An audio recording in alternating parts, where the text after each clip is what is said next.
Michigan Football Report is presented by Manscaped and the new Lawnmower 5.0 Ultra. It's just absolutely out of this world. Takes care of all your male grooming needs. Go to manscaped.com. Use promo code GOBLUE, GOBLUE, no spaces, 20% off and free shipping. I want to know what you guys are thinking on this Big Ten championship game. Predict the score. Michigan, Iowa, 2023, the march for three. We got to come up with a better term for that. 2023, going for three straight Big Ten titles, 3 straight wins over Ohio State, beat Ohio State again and again and again. Predict the score.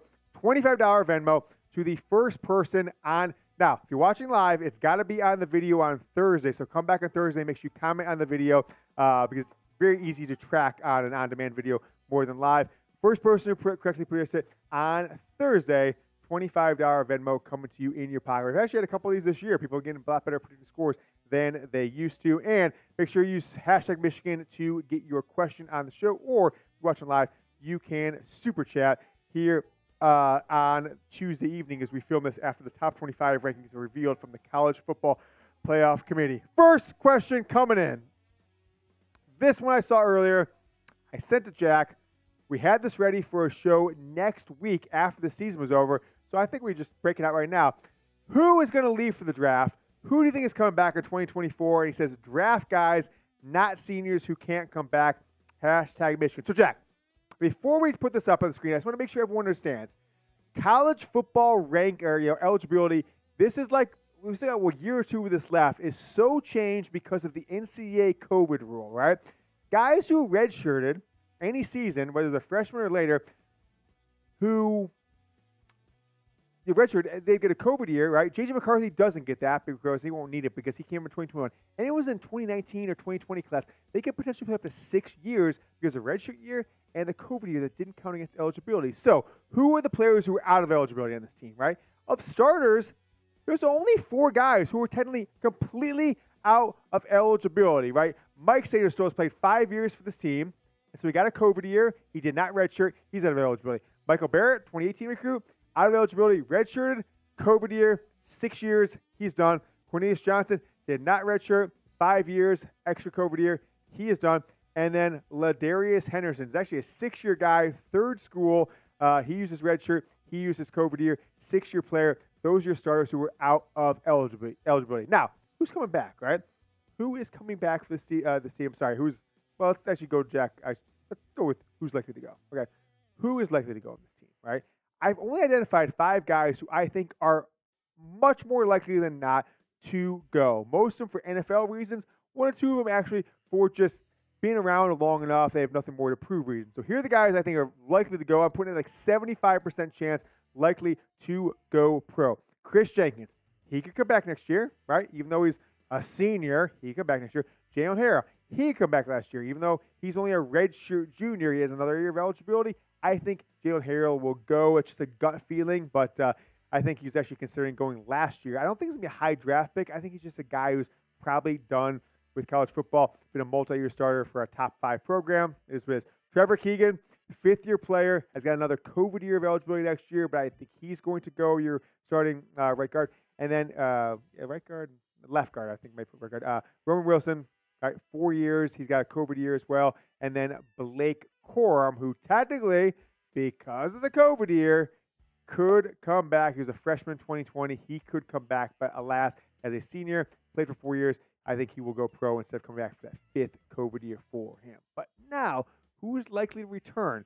Before the season started, Jim Harbaugh said Michigan could have 20 guys drafted off this team. And I think everyone interpreted that as guys who were playing this year drafted in 2024. But I don't think as many of them, because of injury and maybe subpar performance in some regards, are all going to go pro. So I think there's 6, 8, 10 guys here that likely could come back for this team that a lot of people pegged as going pro. So likely return.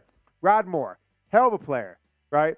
Called game against Ohio State with that interception. Called game. Made the play on Marvin Harrison Jr. when Marvin Harrison kind of held back. Josh Wallace, 5th-year guy. He's only played 4 games in 2020 and gets the COVID year for that. So he has a year of eligibility that comes back as well. Bakari Page, he's got 2 years of eligibility back left, even though he's a 4th-year player.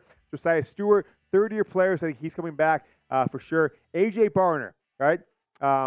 has another year of eligibility left next year, even though he's played 4 years in college football. I think he'll come back. Drake Nugent, same deal with him. Miles Hinton, same deal. And Carson Barnhart, I don't think he's had the good enough year to go pro, and so I think he's going to use his last year of eligibility, which means Michigan could have much more starters than we thought returning next year off a team that we might thought only had like 5 or 6 stars on both sides of the ball. I think you end up having like 4 or 5 stars on offense, up to 8 stars on defense from this team returning next season. But how about the toss-ups, right? These 5, I don't know either way. Zach Sinter, I think, was a guarantee to go before the season. He's a 4-year starter. Got that COVID year. Gets injured. Knee, didn't knee, was 2 broken bones. Is he going to be ready by the NFL Combine in February? He's not.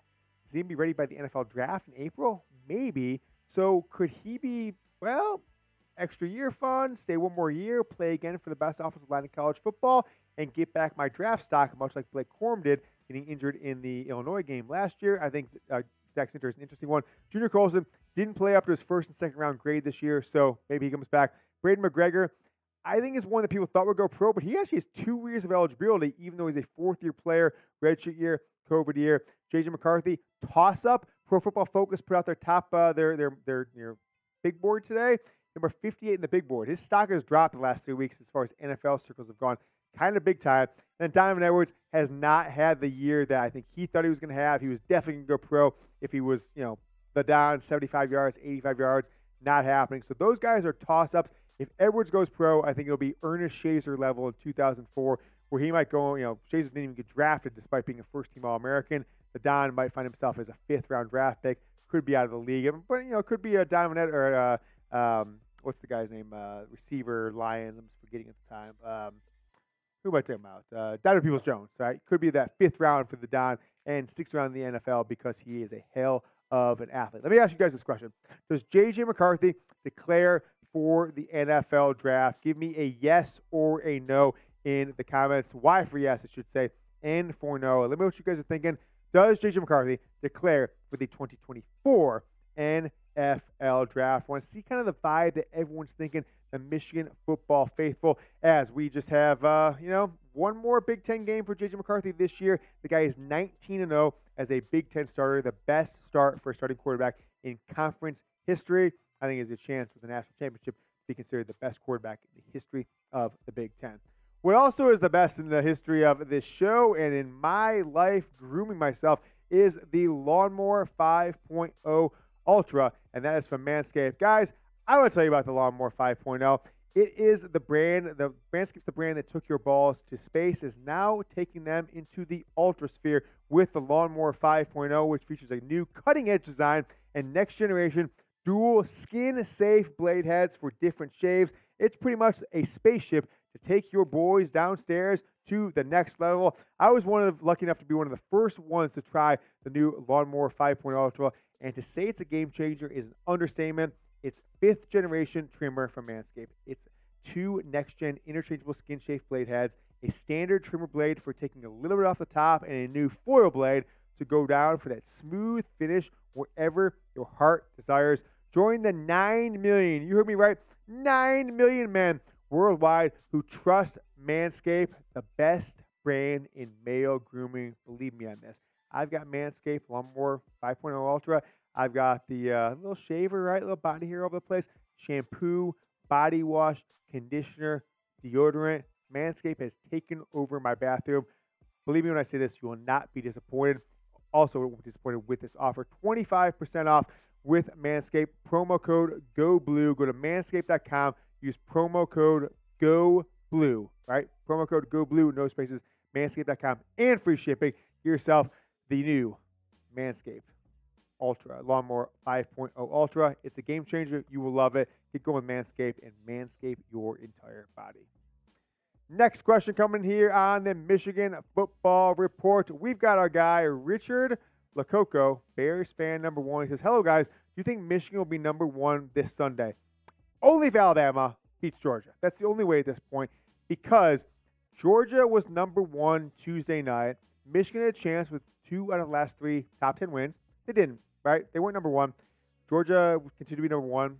The playoff committee is clearly biased for the SEC. But if Alabama beats Georgia, which happened in 2021, right? Georgia was the undefeated team. Georgia's favored in that game. Alabama got the win. That happens. Michigan pops number 1. But if not, of course, Georgia's going to have an opportunity to get another top 10 win. So there's no way they're going to drop when they have a top 10 win. And Michigan is, of course, going to go against Iowa, who is ranked number 16 in this 5th edition of the College Football Playoff Top 25. Make sure you guys predict the score. We are getting a $25 Venmo to the first person on this video that's going to be published on the channel on Friday. The first person on this video to correctly predict the score. Let me know who's going to win. Michigan, say Michigan. It's got to be in before kickoff, and you cannot edit the comment at all. So if you're watching this live, go comment on Friday's video as well. Let me know your score prediction. Michigan, Iowa, Big Ten championship game. Logan Circle, longtime viewer of the show. Thank you so much for the question, Logan. He says, who would you prefer for Michigan's opponent to be in the playoff? I like saying this because you play the games. I don't like saying this because you play the games for a reason. I would like it to be Florida State. Then the backup quarterback, from what I saw against Florida, he kind of stinks. And that'd be Michigan's easiest shot to the national title game. Now, outside of Florida State, I think Washington or Texas would be my next 2 choices. After that, Ohio State, Oregon right there, or Alabama maybe. I think Alabama's more talented overall than Michigan, but their quarterback situation with Jalen Milroe makes me think that Michigan would be able to handle them. The 2 teams I don't want to see in the first round, I think they present the biggest challenge to Michigan. Not saying Michigan can't beat them, but the 2 I would least likely to see would be Georgia, of course, and Oregon, because they've been playing, I think, over the last 5 weeks, probably since the loss to Washington, Oregon's been playing the best of any team in college football. If they beat Washington, they're going to be in the playoffs. So I would probably say Oregon, Washington, which I hope don't. But if everything shakes out like I think it will shake out coming up this weekend, which means Florida State loses, Oregon beats Washington, doesn't matter what happened to Texas probably at that point, I think Michigan's going to end up facing Oregon in the Rose Bowl, and Georgia then would face Texas, we think, right? Texas probably in the Sugar Bowl if that scenario shakes out. Steve, our guy Steve, we're not even going to try and pronounce the last name. We just see our guy Steve here. He's a first-name guy at this point. Am I nuts? Should Blake be a Heisman candidate with 22 touchdowns and almost 900 yards? Now, I looked this up a couple days ago. Despite Steve's question came in just now in live, I did look this up a couple days ago, and Blake Corum was like 64th. This is tied for the 64th most touchdowns in a single season in the history of college football. Very good. And he's still got Big Ten championship up to 2 more games. So 2 to 3 touchdowns a game right now for Blake Corum. He could end up getting close to 30, right? Maybe 27, 28, 29, 30, which will put him in like the top 20, 25 all time. Now, crazy enough, Jack, how many touchdowns, off the top of your head, Jack, how many touchdowns over 3 games would Blake Corum have to average, or just get in total 3 games, for him to tie Barry Sanders in 1988, the college football record? How many? Well, I don't know off the top of my head the record. Mm-hmm. He's at what, 25? 22. 22? Okay, well, I'm just going to completely take a shot in the dark here. I'm going to say 3? 3 touchdowns per game? So Yeah. 9 more touchdowns? 9 more touchdowns. So put him at 31. You're not even close. 5 a game. Barry Sanders in only 11 games, Jack, right? 37 touchdowns in 1988. Won the Heisman. He got like 290 yards a game, which is, I mean, the crazy stat numbers. So I agree, yes, but then I was, Steve, we're connected. We have a connection between our brains, because I was like, why isn't Blake getting more Heisman love? I know the yards aren't there, right? 800, 900 yards. Last year was like 1450 around this time. So I was thinking the same thing. Even though he didn't play in the Ohio State game, he was still over 1,400 yards. But when I went back and looked at like the touchdown leaders in college football history, there was all kinds of running backs up there. The running back from Ohio State, J.K. Dobbins, Monty Ball, all these guys that didn't even sniff the Heisman top 2 or top 3. And so it's like, well, it's only running backs who end up in the top 2, 3, and 4 in the Heisman who have 24, 25, 26, 27 touchdowns, added with 17, 18, 1,900 yards, like a Toby Gerhart, who's the running back for the Titans, I'm forgetting at the moment, Derrick Henry, guys like that. Touchdowns plus the yards, that gets you the win or the second place. If you just have the touchdowns or you just have the yards, that's when you end up at like 7th place, 6th place, et cetera, like that. Or you're just an absolute generational freak like Reggie Bush was, where you do it from passing, catching running, receiving, touchdowns, and punt returns. So, unfortunately, unless Blake Corum breaks off 295 yards against Iowa, does the same thing again, I guess one last game. So against that, he's not going to get much Heisman love. He might, though, sneak into the top 10 if he gets 2 or 3 touchdowns against Iowa coming up on Saturday night. Guys, we are getting close to 30,000 subscribes. Give me a subscribe on this video. Subscribe to the channel on YouTube. Let's get to 30,000. I don't know, by next week? We get there by next week. Transfer portal opens next week. Opens on Monday. Let's get it up. Let's get to 30,000 subscribers before Monday. We have 6 days to do so. We only need 570 more to do that. YouTube.com/Michigan TV. Send that link. We put it in the live chat. We'll put it down in the comments in the description. Send it to your friends who love Michigan football. Danny Wolverine says, before this weekend's games, make your playoff matchup predictions. This is another one I saw early in the show. I tagged it. I sent it, make sure Jack saw it, so he had my predictions. Let's take a look at the rankings, right? The Tuesday night rankings. Before I give my playoff predictions, Georgia 1, Michigan 2, Washington 3, and Florida State 4. Now, if everything shakes out, if those 4 teams win, that's probably the rankings, right? That's probably what it's going to shake out and end up being. But what if Oregon beats Washington? What if Texas wins? What if Florida State loses, etc.? Here are my playoff predictions. I think Texas is going to beat Oklahoma State. I think Georgia is going to beat Alabama. And I think Oregon is going to beat Washington. And as such, Florida State is going to lose to Louisville. So this is what I think the college football playoff will look like. Number 1 Georgia versus number 1 Texas in the Sugar Bowl in New Orleans. And then a traditional Rose Bowl matchup. Michigan number 2 versus Oregon number 3. I think Michigan win that game. I am a little fearful that Dan Lanning comes from that. It's this, Jack, right? It's Bill Parcells, protege Nick Saban. I'm sorry, Bill Parcells, protege Bill Belichick, protege Nick Saban, protege Kirby Smart, protege Dan Lanning. Those guys don't lose big games, and he is the coach of Oregon. So that is the greatest college football football coaching tree of history. It's a game I don't want to see happen, but I do think Michigan can win it. But Jim Harbaugh and this coaching staff, damn it, you need to make sure this is your Ohio State win the freaking game plan, because you came in with no game plan 2 years ago against Oregon. And last year, for some reason, you just took TCU for granted. If it's this matchup, it's in the Rose Bowl. Michigan will probably be about 40-45% of the crowd. Oregon about 55% of the crowd. Michigan needs to come up with a game plan, the likes of which we've never seen, because this Oregon offense is so damn good right now. But that's my prediction for the CFB as we stand here on Tuesday night, or watching this on Friday before the college football conference championship games. Who do you guys want to play in the college football if you're a Michigan football fan? Who do you want to play in the playoff, right? Round 1 semifinals, not the national title game, in the semis. Who is the team that you're looking forward to playing? I go on I think Michigan can win. And so my top ones go, I want to play Florida State first because of the quarterback position, Texas second because they're Texas and I think they're soft. They're Ohio State of the South. Number 3 would probably be Washington because I think a pass-happy team, Michigan understands how to beat that from the C.J. Stroud, Colder Stroud days of Ohio State.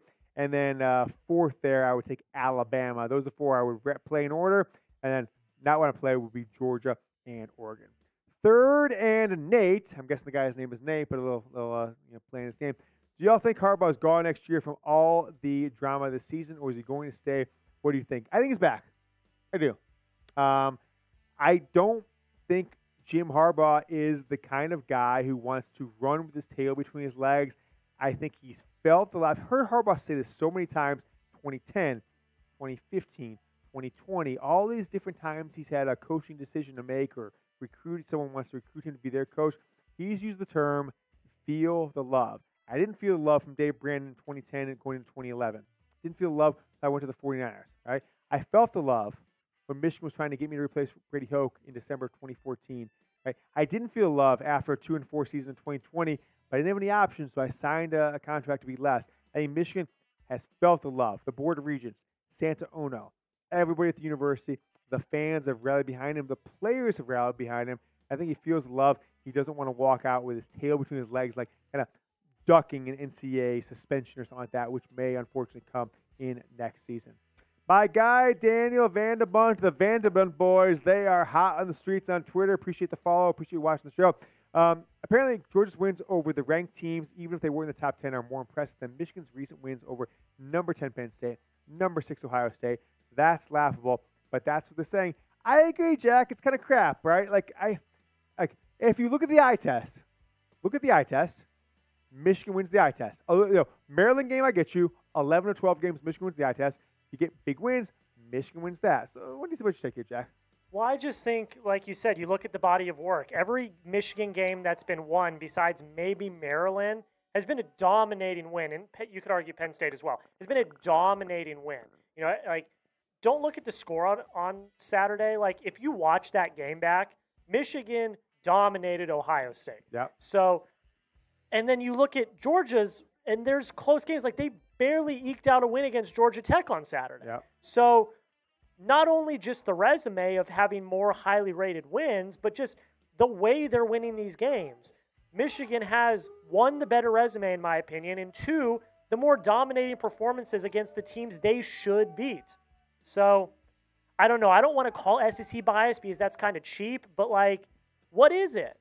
Like, I think Michigan has the better resume. I think they dominate their opponents. If you're a reasonable person, if you're like, I don't say unreasonable, but if you're like a biased fan, you're like, well, they're the defending champions the last 2 years. They should be number one until they lose. That's the only thing I can come up with. I guess, yeah. So, I don't know. Thank you so much to Daniel Vanderbunt for the questions. Also, thanks for the support on Twitter, Daniel. I see you, and I think it's your brother, showing the love there on the Twitter sphere, aka X, which is called apparently right now. Guys, if you're not there, I am at James Yoder on Twitter. For those of you watching on the live stream, I'll put that in the live stream as well. But go follow me on Twitter, aka X, at James Yoder. I'm tweeting about 10, 25 to 100 times on Michigan football inside info, our show stuff, and then, of course, I take shots at Ohio State fans all the friggin' time at James Yoder on Twitter.